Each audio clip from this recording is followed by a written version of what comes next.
Happy Friday. If this was a radio show in New York, I would just want to open the phone lines and say, who was at this game? Who are you? What is your story? Why do you hate yourself? Why are you standing in the rain to watch Jets-Jags? No, it was a good game. I'm joking, of course. Week 16 last night. It was ugly in the Meadowlands, but there's a great slate of Christmas Eve and Christmas Day games, and I'm putting out a parlay as well. We'll break that down for you. I sat down with Vikings All-Pro linebacker Eric Kendricks. He's got some words for Aaron Rodgers, and we have a weekly visit where I tried to make an excuse to drink beer on Friday, and we bring in PFF Sam Munson for that. Let's get PFF'd up on a Friday, people.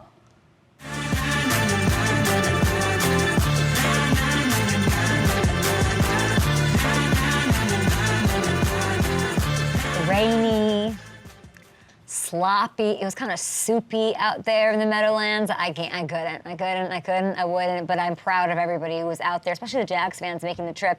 Trevor Lawrence, red hot, and the Jags.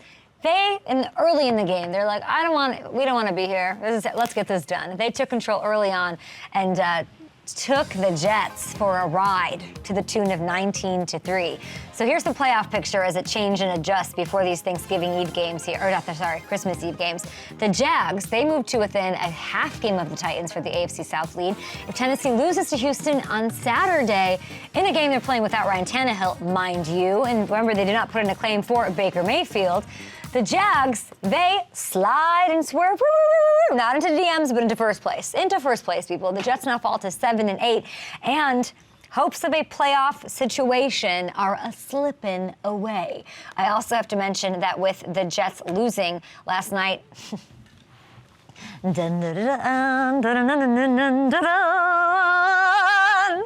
Bengals clinched a trip back to the postseason. So, tried to warn you. Did I pick my logo colors based on orange for a reason? Is that, look at this one. Look at this Halloween-y looking one.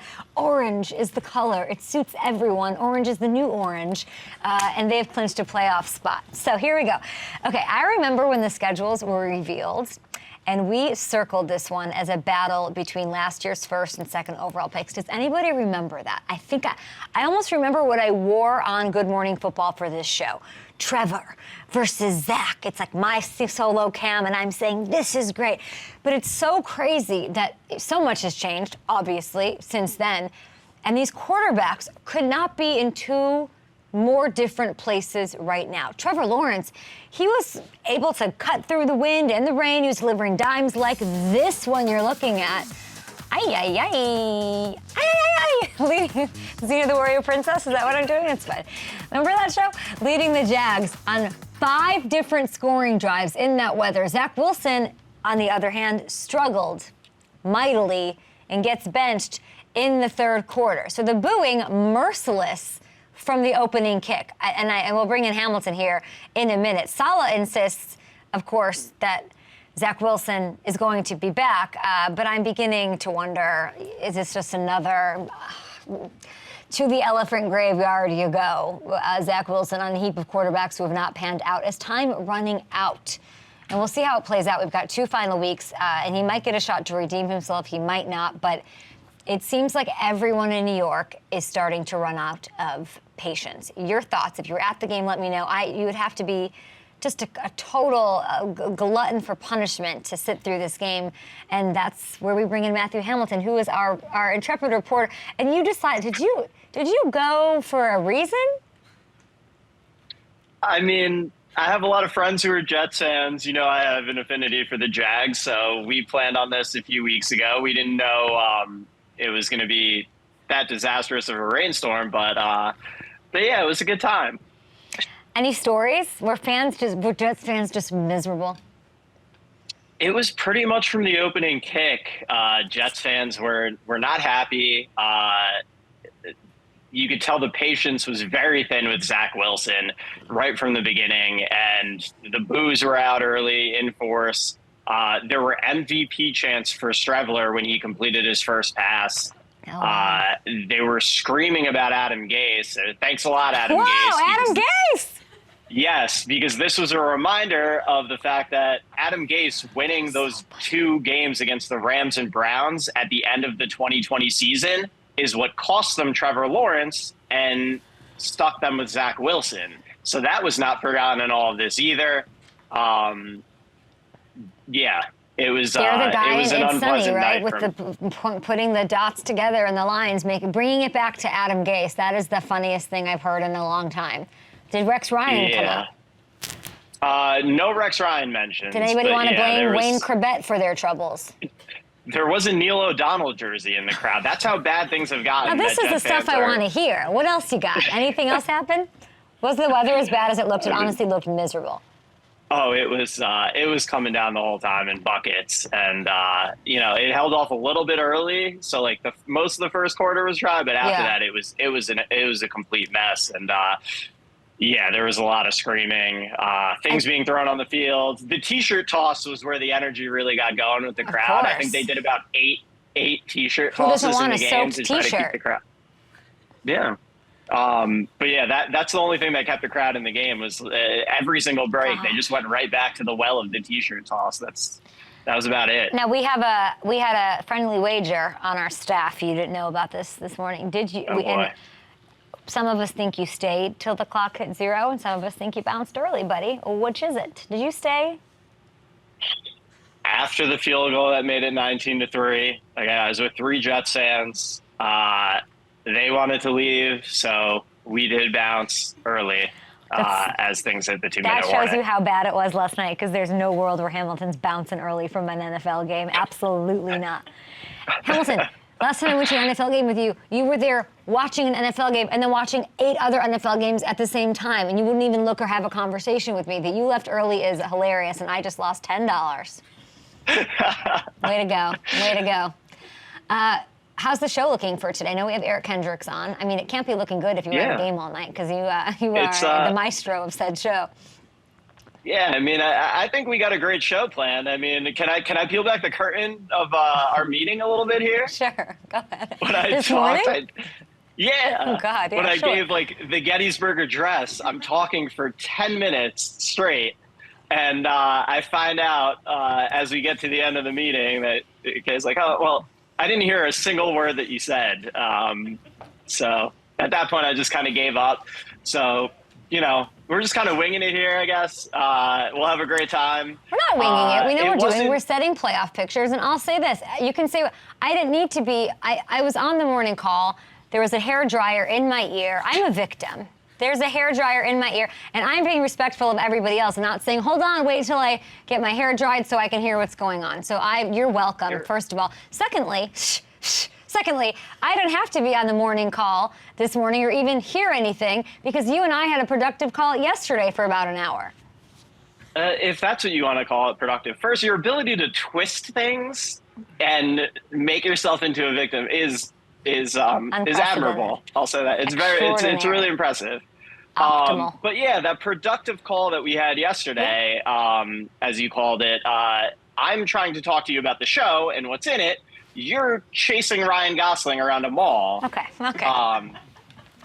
That was our productive call. First of all, there are no malls in Beverly Hills. Get your facts straight there, buddy. If you had lived in sunny LA and moved instead of being in the downpour of a bomb cyclone, maybe you'd know something, but you make terrible decisions. I can't help you.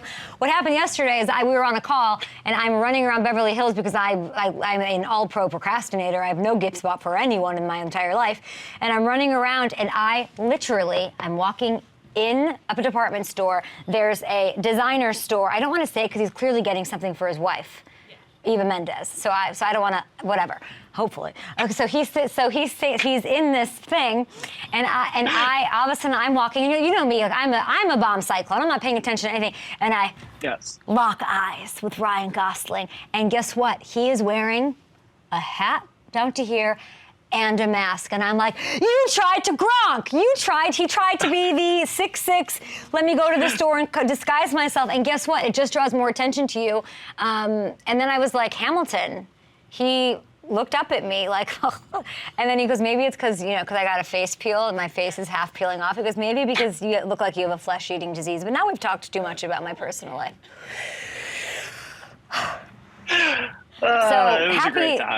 Merry Christmas to the Gosling and Mendez family from the Up and Adam show. All right, see ya, Hamilton. Love ya. Talk to you in a bit. We have another slate of action for this weekend, and it is, Fridays on the show are really weird. But there's a weird weekend of football with 11 games on Christmas Eve, on Saturday, 3 games on Christmas Day, and major playoff implications. So here are the teams. I want you guys to look at this. These are the teams who can potentially clinch a trip to the playoffs this weekend. You're looking at the Ravens, the Chargers, the Giants. That's what they want. That's what they're asking for Santa. Secure a postseason spot with some wins and some assistance. And in addition to that, the Eagles can lock up the NFC East with the 1 seed and the 1 seed in the NFC. They got to beat the Cowboys in Dallas. I feel like I've really put it out to you. You can do it.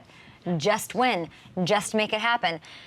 And the rivalry would have been full of drama and intrigue before Jalen Hurts was ruled out with a shoulder injury, but it has been sort of ratcheted up even more now because enter curious he's always the main character, Gardner Minshew. He just is, even if he's the backup, even though he walks in, you're like, oh, what's going to happen here? He's going to take over for the Eagles, and this has been an incredibly emotional week for him. Tuesday, he flies down to Mississippi State. He gives a eulogy for his late head coach, the great, the legend, Mike Leach. So take a little listen to where his head's at this week. He was different. You never really felt like an underdog with him. He had confidence. It was part confidence, part just really not giving a what people thought, like it was one of the two, but it was awesome, man. It was contagious. Like that's made you feel so good when you were with him. That's a lot. That's heavy. That's a guy who inspired him and played a huge role in his life and his development. And Gardner clearly has carried that mentality with him into the league. He's never accepted the term, the label underdog. He's never really suited up to that role. And he's proved in this league from the second he stepped on the field as a rookie with the Jaguars, who won last night, that he can be that guy, and that's what he talked about. Now he wants to honor Mike Leach's legacy. Every time he steps on the field, you think he's going to have a little something extra going for him up against the Cowboys? Are you kidding? It's not going to be easy down in Dallas dealing with Micah Parsons. You got Diggs. You're trying to keep pace with what the Cowboys can do on offense when they are clicking. But if you have guys like AJ, you've got Devontae, who we talk about on this show a lot. We're the show of record for Devontae Smith, Heisman Trophy winner. You have the O-line protecting him. Minshew's going to have a chance to do something special here. Wouldn't it be such a Christmassy, wonderful thing to watch Gardner Minshew do something special and get the Eagles the 1 seed, and then I won't have to deal with crying Marissa? Marissa, you're very emotional about your Eagles. How could you not be? Jalen Hurts, it was said that he had a hangnail, potentially. We don't know what was wrong, and she's legit in tears crying. In tears crying. You're the kind of person that goes to MetLife last night. I am. Mm-hmm. And I'm proud of it. Mm-hmm, and I'm proud of it. All right. Another game. You're grounded. You made 17 cookies and I ate them all yesterday. You're a bad friend. Okay. Another game that we should all be paying close attention to is this one, Packers-Dolphins. It's in Miami. This is the opening game for your Christmas Day pleasure. A win for the Packers. It keeps their slim playoff hopes alive, or it just extends pain for this fan base. You know what I mean? Don't you want to take the dog out back? No? A little bit? It's just true. We're all in the Christmas spirit. I would want to be relieved of some of that. So you're saying there's a chance, 0.002, whatever. Now the Dolphins, on the other hand, they have this losing streak coming out of nowhere. And everybody I asked, from Hall of Famer Chris Carter, who can tell me why this isn't working right now? They need to take a step into locking up a playoff berth. They're clinging to the final wildcard spot over in the AFC. And while I thought Tua played really well in Buffalo, and I do think, he's back on track, there are concerns about the defense that need to be noted before this game. You're over there on FanDuel Sportsbook, you're setting your fantasy lineups. Man, they have really struggled. They are 26th now in scoring defense, and there's been a lot of drama in Miami surrounding them as well. Local beat writer Barry Jackson published an article citing some anonymous Dolphins players about how Mike McDaniel isn't super involved with the defense. Mike, watch. So Jerome, Liam, Byron, anyone else you can think of? No, I don't know. I'm not sure if I feel as inviting about information today, Barry. We'll see. You're just trying to do your job, so I'll help you. No news on the last, so we can stand pat on that one.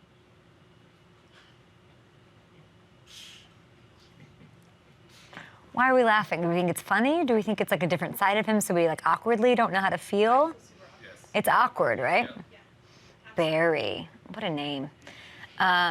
So much of the year, it's a wild soundbite. So much of the year has been on Tua and McDaniel, because that's when you start thinking, you're like, yeah, we do talk about offense. That's all we do talk about. None of that matters. One thing is clear.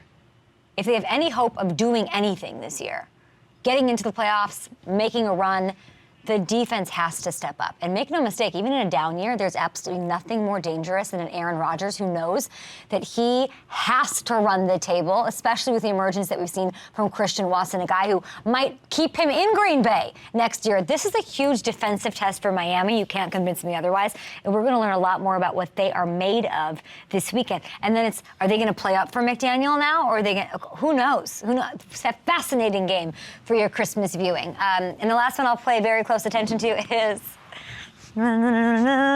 we just need gifs of this. God, I'm so happy about the Bengals. Patriots, what a mess. Cincinnati clinched a playoff spot, of course, courtesy of Jacksonville's win last night. They do, of course, have bigger goals in mind. The North is still to be determined, as is the 1 seed in the AFC. That's still very much in play. So I do think they approach the final weeks foot on the gas. At least I hope. Zach Taylor? I hope so. The Patriots, last week's fiasco sent their playoff hopes into an entire spiral. We're saying get rid of Belichick. I asked Gronk about it. Gronk goes on like a 3-minute filibuster. He says nothing. I'm like, what are we talking about here? And the headlines in New England, they're bleak. Is Bill Belichick past his prime? Bill Belichick's big offensive gambit failed. He spent all this money. Is he up for fixing it? Bill Belichick may have to do the unthinkable to preserve his Patriots legacy, blah, blah, blah, blah, blah, blah, blah.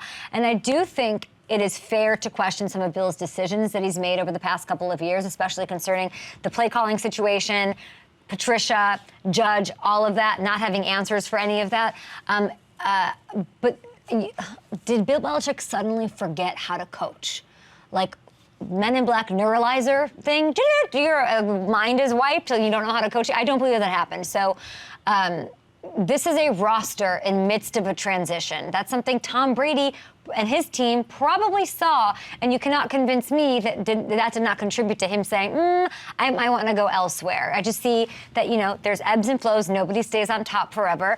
And I think people kind of forget that even with the GOAT himself, the Pats went through a 10-year Lombardi drought. The last time there was an ebb and flow like this and the roster had to go through a transition. All that being said, the Patriots' path to the postseason is really simple. Just win. You win out, it's all on you.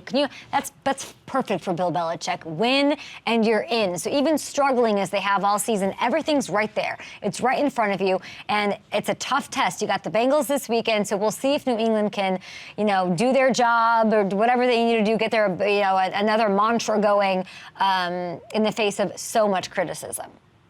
So you think having a 37-year-old... We're on to Cincinnati. It's nothing about the past, nothing about the future. It's right now we're preparing for Cincinnati. Okay, do you feel like the talent you have here is good enough? We're getting ready for Cincinnati. We're on to Cincinnati. We had to show that clip. I bet they'll play that a million times on the pregame shows on Christmas. All right, coming up. What did you say, Richard? I was not listening. So, okay, this is very exciting. I sat down with a very charismatic, he's got the Riz, that's as the kids say, linebacker Eric Kendricks, talk a little NFC North. Take a look. As an NFC North champion, what would you like to say to Aaron Rodgers? To Aaron Rodgers? The Vikings took the North. The Vikings will forever just somehow be related to Game of Thrones voice, like for all time with that North Winterfell sort of vibe. This is insane because it's the first time it's happened in 5 years. And it's insane because Aaron Rodgers has not left the building and he is not retired and he is still playing in Green Bay. But the Vikings lock it up with that historic win over the Colts last weekend. Can't feel good to my Bears or the feisty Lions. Maybe they've got hope that they can do it at some point too. I got to sit down with a really pivotal part of that defense earlier this week, Eric Kendricks. I had never met him before. We talked about their defense. We talked about Kirk. Who is this 2020 Kirk Cousins guy? A little New Year's resolution vibes, how far this team can go. And, of course, we start talking about the historic thing that happened on the field when they were down by 33. Take a look. Yeah, how am I looking? I'm good. I'm solid. Is there a thing we can, put it on? I wish you could see what I'm doing right now. We're going to talk about it in a minute once you figure it out. So you're going to get hand sanitizer all over your phone. No, we're gonna figure something out. Can you see me? I mean, you should stick to football because I don't know if this whole TV production camera guy thing. I have a box. I have a hand sanitizer station, and I have a chair. That's all helping. You need some duct tape, a couple of rubber bands, and chewing gum, and you can make it all work somehow. This time throwing over the middle. Kendricks diving for it. He's got the pick. Eric Kendricks with the interception. 33 points down. How are you feeling? Honestly, at halftime, I remember just thinking my mom came in to visit this week, you know what I mean? And she's in the stands watching. We got to do something different. We got to band together. Obviously we knew what the situation was, but we had to just really take it. It's cliche, but we really had to take it one step at a time, because nothing was going to get done the way we were doing it the first half. You were legit on the field thinking about your mom? I remember just right the seconds before going into halftime being like, damn, my mom's here. I got to fix it. And the Minnesota Vikings have completed the greatest comeback in the history of the National Football League. Eric, you were really in post-game. I've listened to it several times, full of feeling. But that second one, that was so hard to come back from. Are you surprised at how emotional you were?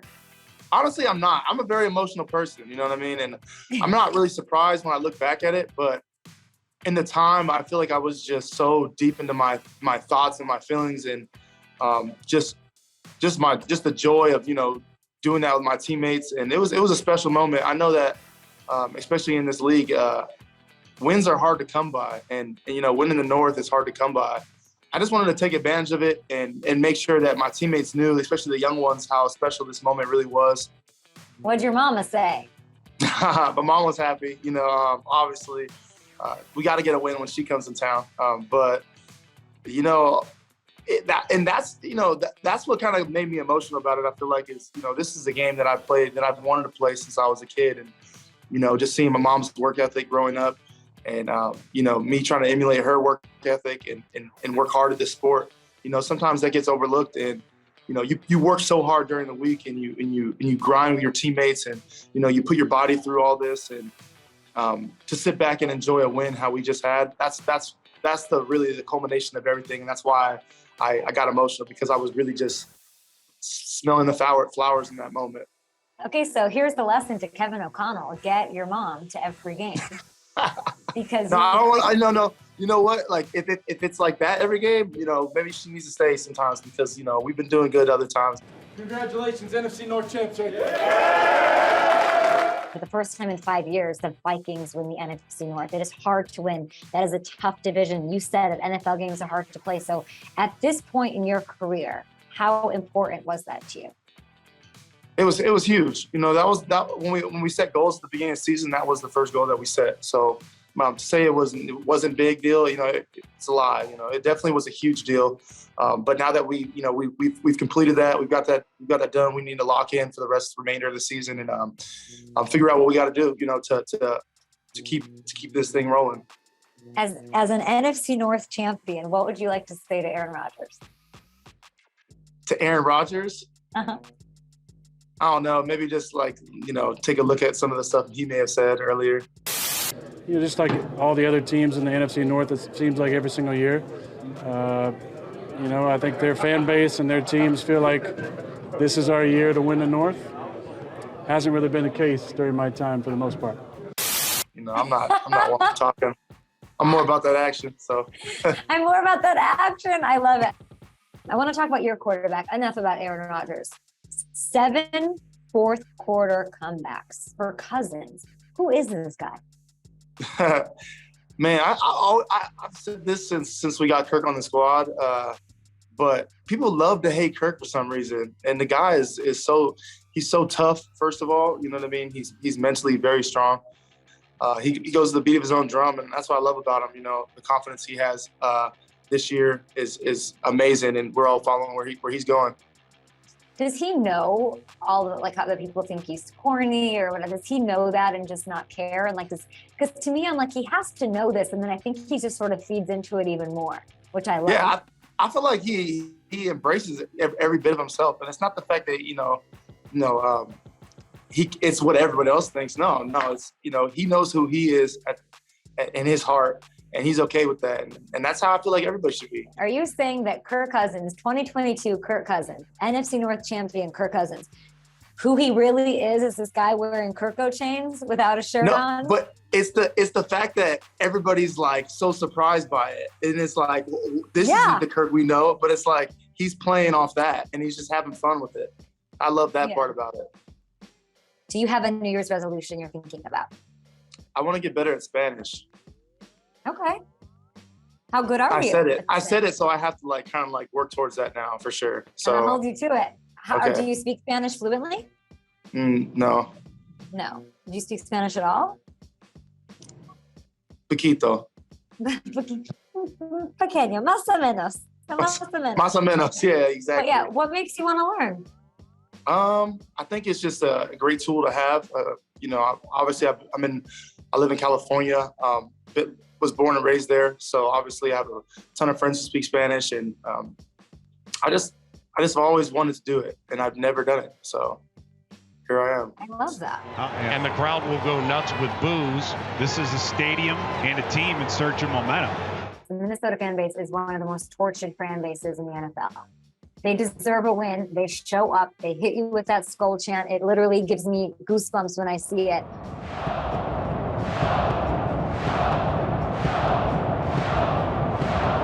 Get them some wins, yeah? No doubt. And I think that it really is a testament to our fans, especially this last week when we were down like that by that much. If we were in LA, if we were in any, a bunch of other places, the stadium would have been a lot less people in the stadium. So our fans stuck it through, and they were there to see the greatest comeback in history. Giants, weird team, streaky, never know what you're going to get. Sometimes they're great, sometimes they're not great. But they have Daniel Jones and Saquon Barkley. Those are the two guys. What kind of a threat does Daniel Jones pose to you? He's a sneaky athlete.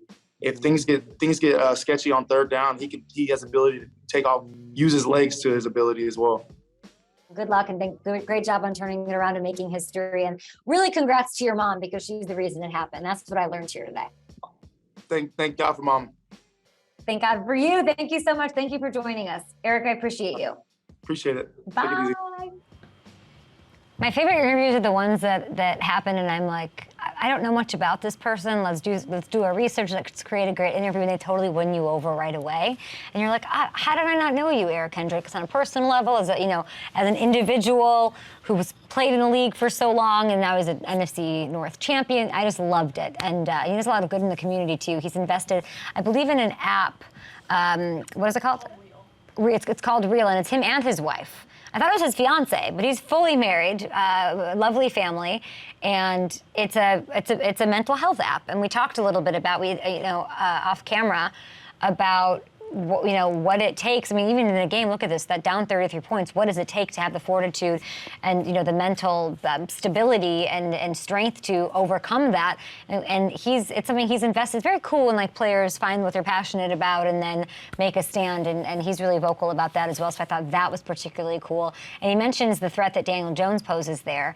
He and the Vikings take on the Giants this weekend, and they want to continue the success heading down the stretch. It's very important. Momentum, all that matters.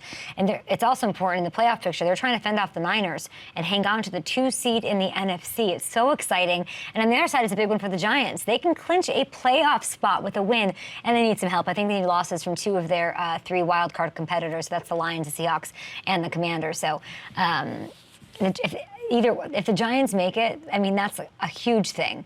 Since since before I ever did Good Morning Football. I lived in New York and the Giants never did anything, and all of a sudden I leave and they're killing it. It would be their first trip to the postseason since 2016. So Daniel Jones, you're up. We've got a lot more to come here on the show, but big thanks to the Vikings and to Eric Kendricks for making that happen. We've got some DF yes guys, including a first-time Pro Bowler. Sam Munson's going to give us some reason to drink beers. All next. All right, see you. Happy Friday. Big weekend of action here. My favorite daily fantasy plays for Christmas Eve and Christmas Day. It is DF, yes. How about Geno Smith? So even though the Seahawks have been struggling, Geno's been dealing. The Chiefs have allowed the 4th most fantasy points to quarterbacks this season. I like Dalvin Cook. Okay, so let's hear me out. He's the 3rd priciest running back this week, so you're paying up for him. But it's the Giants' run defense. They've been struggling, 3rd most generous to running backs over the last 5 weeks. Darius Slayton, I like him too because he's a good value. This is the worst pass defense in the whole game this year. So we know the Giants don't typically air it out a ton. I do think they're going to have to on Saturday to sort of take advantage of the Minnesota secondary issues. Juwan Johnson, the Saints tight end, you might not be paying attention to him. If you're playing daily fantasy, hey, you're welcome. He's having a moment. He has scored 7 touchdowns over his last 7, and he's emerged into one of the most consistent red zone threats in the league this year. So get him in your lineup against the Browns. Go ahead and do that, and you're welcome. There's all my Christmas cheer, and it's Friday. So we do what we do here on the show because this is what we do. We have a beer or a drink. We've had wine. We've had wild turkey. I refused to drink eggnog, so that didn't happen. And instead, we will bring in my friend from PFF to get PFF'd Up, the co-host of the PFF NFL podcast, PFF's lead NFL analyst, Sam Munson. Yep. How's it going, Kay? You know what? I wouldn't strike you as a prof guy. You don't strike me as a guy who's got a Santa hat lying around. It's very impressive. Yeah, got to go into the bag of tricks. Now, look, I failed you, I failed me, I failed everybody. I don't have a drink because there's nothing in the house, and it's -7 outside, so I wasn't going to get one this morning. Okay. But I did bring a Santa hat. Well, I'll say that I like that because you're not drinking. I made Brian and Marissa have a beer in the morning. Perfect. And they're having a brewski. So cheers to you, Sam, and happy holidays and Merry Christmas and all of that jazz. I'm drinking a Modelo Negra. And that is because the international series is so important to the NFL that I'm being sent to Cabo all of next week to do the shows from there. So when I next see you, Sam, I will have a bad sunburn and a mojito in my hand. There you go. You do what you got to do. It's a tough business. They send you on location, you pack your bags, and you go. Yeah, it's rough. I mean, somebody's got to do it, right? Mm-hmm. NFL Cabo. You heard it here first.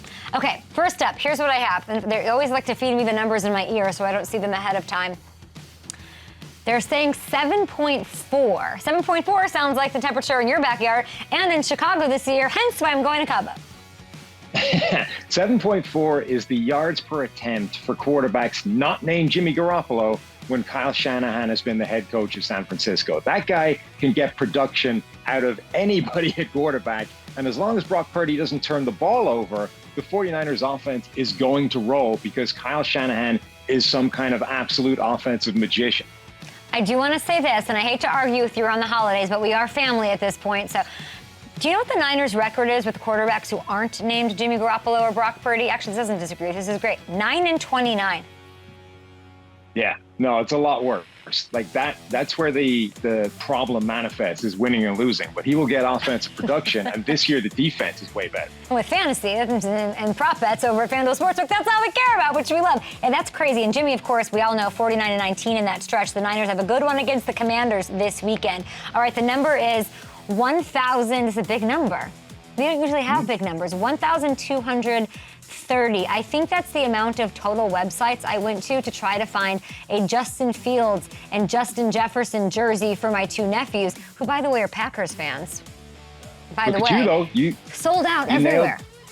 You nailed the player. That is the rushing total for Justin Fields projected for this season. And remember, he's missed some time. He's a quarterback. That's a single season record. And they didn't even start tapping into his rushing ability until midway through the season. The total that he's putting up on the ground is crazy. That is crazy. I mean, I'm looking at the rankings here. 3rd quarterback to rush for 1,000 yards in a season. He's just the 3rd to ever do that. Michael Vick and Lamar Jackson, of course, probably being the other guys. I'm not sure, but I bet. And Lamar Jackson did it twice, right? Lamar Jackson's done it more than once. And that looked like it would stay for a while. Like Lamar Jackson's status as the top rushing quarterback looked untouchable. Any trouble? I mean, they got a tough one this week, though. Bills. Yeah, and the Bills, like a fascinating defense to see how they're going to try and stop Justin Fields. All right, let's see what they can do. All right, now we have the number 29. 29 is the number of Marissa McBride's holiday cookies that I've eaten in the past 24 hours. 29 is the number of grading points that Roquan Smith's grade has jumped since he moved to Baltimore. So take him out of the Bears defense, put him in the Ravens defense. His PFF grade jumps 29 points. That guy has been an incredible addition to Baltimore's defense, particularly against the run. And look, playoff picture-wise, Ravens clinch a playoff spot with a win, and they need a loss from either the Patriots or the Dolphins. That's what needs to happen. And listen, Lamar Jackson, he's out again, so they're going to have to lean on this defense if they get it done, and they need to get it done. Of course, a lot at stake for the Ravens. The number is 80. 80 is the miles per hour speed of my wonderful staff here at the Up and Adams show at in exactly 19 minutes to get their entire holiday weekend started. 80. 80 is also the number of broken tackles that Josh Jacobs has this season. Whoa. It's not quite a single season record. Marshawn Lynch, when he went full beast mode, had 97 in a single season. So he's got 17 more to find in the last couple of weeks. But wow, Josh Jacobs is having an incredible year running the ball. 1,495 yards on the ground. He's the only running back averaging over 100 yards a game this season. What do you make of, I mean, what did they got the Steelers and TJ Watt to deal with?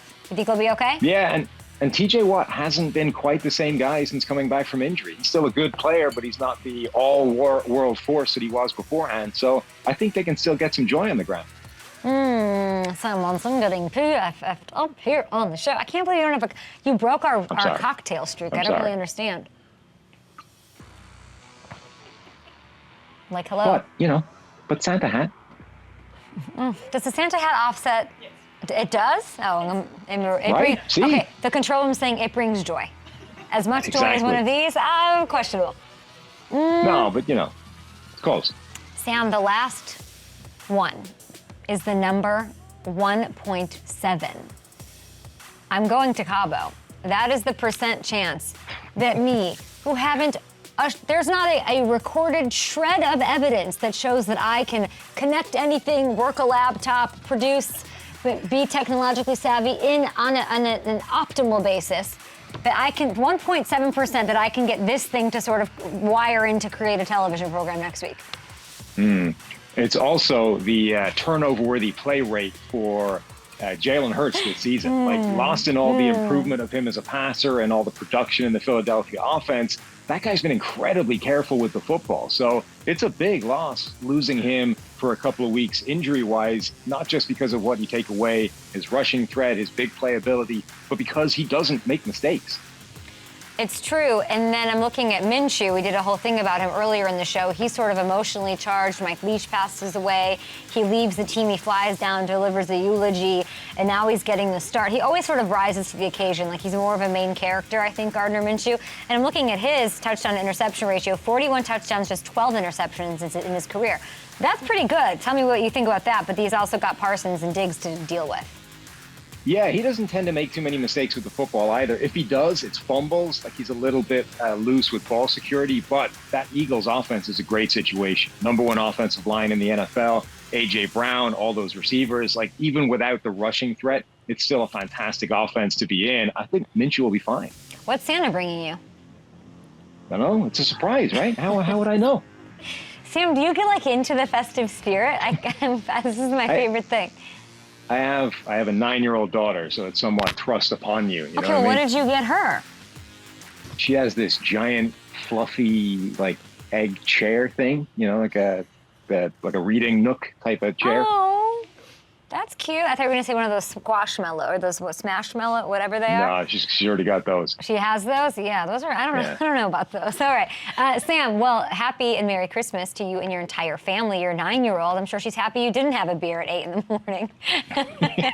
You too. For once. She's like, yeah, Dad, this is great. Go over to PFF. Listen, everybody. And, of course, Merry Christmas to everybody over at PFF with the new PFF app. Congrats on all of the success. And thank you for helping us with our fantasy championships. We'll be back. Wild. Week 15, like my pants. And who do you have in studio sitting in my seat? Matthew Hamilton. You want to come work on I Am Athlete? No, don't. No. You can work with me. No. You got back there behind the bar. I felt the need to get the party started. It did get stolen. Did you get it back? I got a bike back. It wasn't my bike. Another show, okay? Happy birthday. Thank you, guys. You naughty, dog. You can't just be sprinkling the Salt Bay all on the World Cup trophy. Come on, dog. Naughty. Get off me. Did you see the people jumping onto the bus? It's my biggest fear. My earpiece is out. Oh my gosh. I literally can't hear you. Didn't you dress up as Buddy one time? Oh Look at you. What the big boss who signs the big checks. FanDuel is giving away up to $4 million in free bets. We're opening a sports book in Cincinnati. Gronk, gronk, gronk. Will you play professional football again? There could be a slight chance. Yes, 2 teams reached out since the tweet. One of the teams that wanted me to come back sent me a picture of me in a uniform wearing number 69. So when Bill Belichick called you, did you guys catch up on family and stuff too, or? Oh yeah, we talked about our Christmas plans. How did you come in for the playoffs, man? Just like that. How did you do that? You know, it's you just do it, right? This is a heck of a week here on the Up and Adam show. Probably the coolest moment was giving, in my opinion, Gronk was great. And Gronk's, by the way, little birdie told me that we're gonna have a post-Christmas Gronk. Monday, potentially, Rob Gronkowski on the show analyzing what's going on Christmas Eve and Christmas Day. These playoff pictures, lots of teams can clinch this week. It'll be so fun to have him and put on that analyst hat, which we'd love to see. But I loved Mike Raffensperger coming on, and because that's like synergy, the whole team, FanDuel, the big wigs, everybody, our CEO, Amy, how everybody's saying, you know what, let's give back a little bit. Let's do this thing. We gave up like millions of dollars in free bets, like millions. And I love seeing the thank yous pour in. So my thanks to everybody for, of course, ride or dying with me in the parlay world. I am cooking up one for, I think I'm going to go Cowboys. I think I'm going to go Cowboys-Eagles. Yeah, I think I'm going to go touchdowns, Cowboys-Eagles. It just sounds like a fun one. I know Jalen isn't out there, but I really have a feeling about Gardner. So I'm going to hit that one up because everyone says I always played so safe. I'm so safe. Why are you even making a parlay? Well, then, okay, let's spice it up a little bit. And now I feel great about it. And the curse is broken because the Chargers won when I was in the house last week. So all in all, an incredible week from Eric Kendricks to everything. I just want to talk, Richard. It's just like, go to the next thing. Go to the next thing. You can't give me a Modelo and expect me to do anything. That's the thing. And everybody that's on our show every week, Eric Weddle, Sam Munson, who was on today, Darius Butler, really does feel like family. So big thanks to everybody there and everybody, of course, in studio. And next week, I'm going to Cabo because I'm a good employee.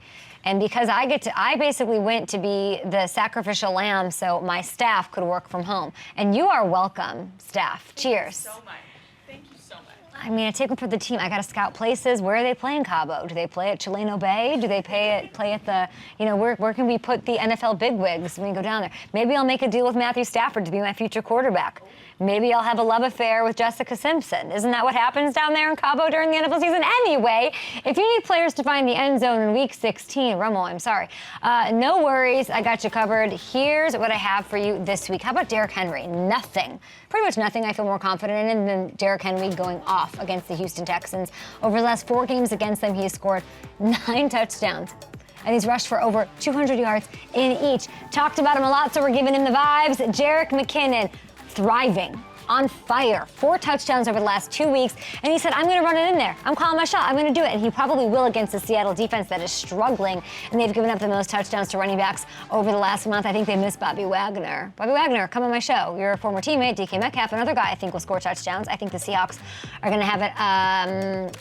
a good time this weekend airing it out. They got the Chiefs secondary. The only weakness I see, I give a lot of love to the Chiefs, they have given up 19 touchdowns this year, just to the receiver spot. So that's more than anybody else in the entire league by far. Bang, bang, bang, K-makers. Nothing says Christmas than punching and this stuff. So there we go. I look like I'm in a Zumba class. Taibo, was that thing? Taibo? Oh boy. Huh? Don't, you know, last time you got my ear, I said OJ. All right. Merry Christmas, off we go. Boys, have a day.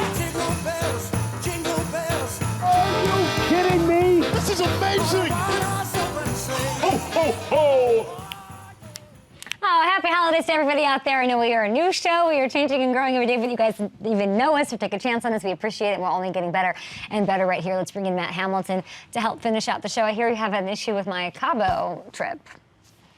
Yeah, again, your ability to twist things, you're making it like a vacation at Cabo is some selfless act. You're turning yourself into a martyr because the staff gets to work from home. Because, yeah, I know that's the real reason that you're going to Cabo, of course. I mean, I'm no hero. I wouldn't call myself a hero, but... You put on your strange sleeves with the gloves. Listen. One at a time, just like everybody else, right? Listen, when I walked into the room and I said...